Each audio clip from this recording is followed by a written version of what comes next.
Well, good weekend all. Ira Epstein with your Spider ETF stock market wrap-up, and this wrap-up is for Sunday, the 17th of March, 2024. You know, this is going to be a week where we get the central banks coming out. Bank of Japan, the United States got the Federal Reserve, and in Australia, their Reserve Bank comes out. So we're going to see what people do. Is anybody dare make the move? I think it's too soon. I think everybody wants to sit with the exception of the Bank of England. Now, are they going to play around with their curve yield? Are they going to move their negative rate to flat? It's a big guess. Are they going to just prep us for what they're going to do in April? Remember, in the Bank of England, they wanted to see how wages went. Everything comes together in wages often the end of February into early March. And we've just seen that you're getting an average 5.85 to 6% average wage hike. There are numbers that are way beyond there to keep people, not many in the smaller area if they're with unions.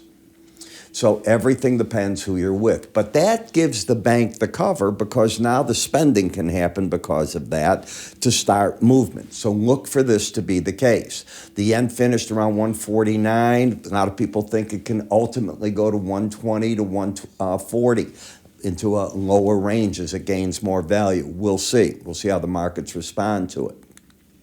I want to cover Schlumberger, and I am having some chart problems that might pop on us. But you can see the market's in a general downtrend that it just broke out of this week for the first time. Let me do this way. Just happened. And the swing line has got higher and lows, higher and highs. All of a sudden, the market is thrown out to me friendly buy signals, and it's over the 18-week average. So I'm looking for the pros at 50.80 to be buyers. Their stops under 47.95. If the market can rally, the first stopping zone might be the lower Bollinger Band around the 54.5 zone. But ultimately, your targets could be back up at these old highs if this market holds together. Momentum is pointing up, so you've got the trend up, the bias up, the momentum up, a breakout of a downtrend. When you look at Microsoft, you're back up to the old resistance high right through here. Are we still embedded? You still are. So Microsoft on the weekly chart held off this attack, still looking good. It's one of the few of those mag tech stocks that are. In KRE, your momentum has been down. It stayed under the 18-week average. The swing line is up. The chart is fighting with itself. The short-term trend is up, but the bias stays down. Markets have a hard time with that.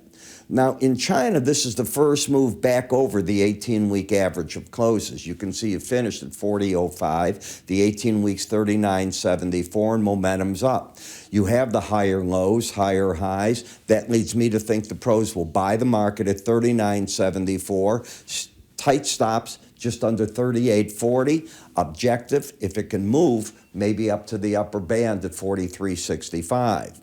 In XLI, as long as you keep the bullish embedded reading, it's thumbs up. So on the pullbacks in the industrial sector, I still see the trade eager to buy this market, looking for higher highs. On energy, when you step out of a Bollinger Band, you're going to do one of two things. 95% of the time, the market doesn't stay out of the band. Number two, if you have tight, narrow range, you can step out and you force the band to start climbing away. Notice how you were pushing the band here, but you stayed within it. I'm looking to see if I see one of these examples. I don't. They're rare when you're this narrow on the chart. But that's how you break out. You'd need to close this week that we're going into higher than this week, and you have to make a high that is higher than this week, and you have to be in the very top part of that day's range for me to call it a breakout to the upside. Then I wouldn't expect prices back under here before the market marches on. So you're at a key spot. In the UUP, which is the dollar, if the market takes out the 27.70, you just continue with the pattern of lower highs, lower lows under both the 18 and the 100 week. And I think you open the door up for the lower 200-week average and the Bollinger Bands. You'd have to get up and close over. Now, 28.15, a close to negate the current downtrend. In GLD, It's dangerous to buy over the upper band. The ideal buys are back underneath it. This market could easily do that. The market, again, this is just like what I showed you. It tried, and let me back off to show exactly what I was showing you. Here is the market last week, right at the very top. And instead of getting a second week where you go right with it, the market doesn't do that. It's just the opposite. It breaks back. It is not an outside breakout. Could the market run higher? Yes, but it's not a classic one where I say, oh, this low shouldn't be taken out. You're in an overbought market over the upper Bollinger Band. In SLV, look at the sideways action that you've had here, back and forth. Each time we have tried to break out to the upside, we have failed at this upper band, which is basically sideways. One of these times it will break out. And when it breaks out, that becomes your base, and from that base, the market starts moving up. So are we on the verge of the metal markets moving to the upside? And you don't think I'm thinking that? I am thinking that. So I want to see if it can do that. In Lilly, this is the first break where you took out a previous low. So the market broke from, counting this week, 1, 2, 3, 4 weeks ago's low. It took it out.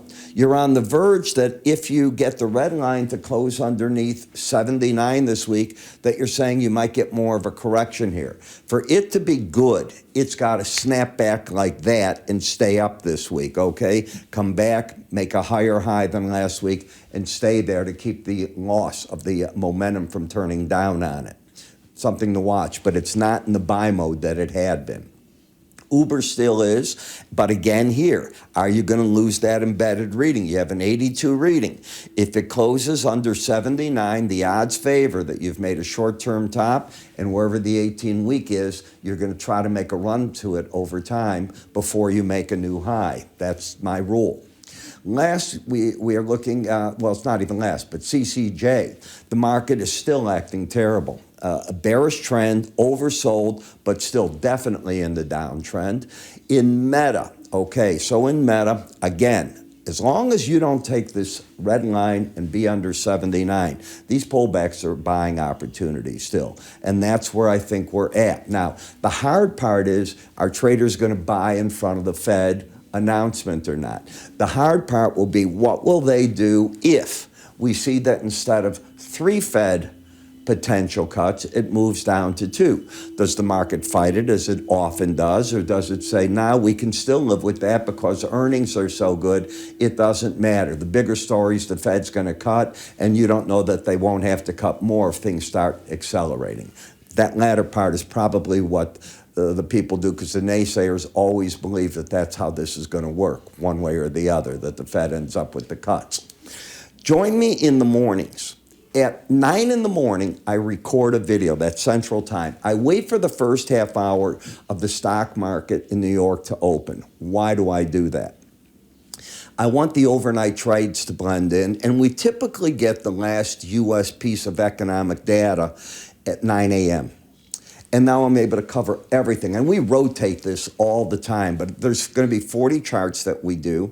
I answer questions. As a subscriber, you're able to write me. And I do take a certain amount of time out of my day each day. I create a short 30-second to 1-minute chart, and I talk right back to you and send it to you, and I do the best I can. So I think you'll find it interesting.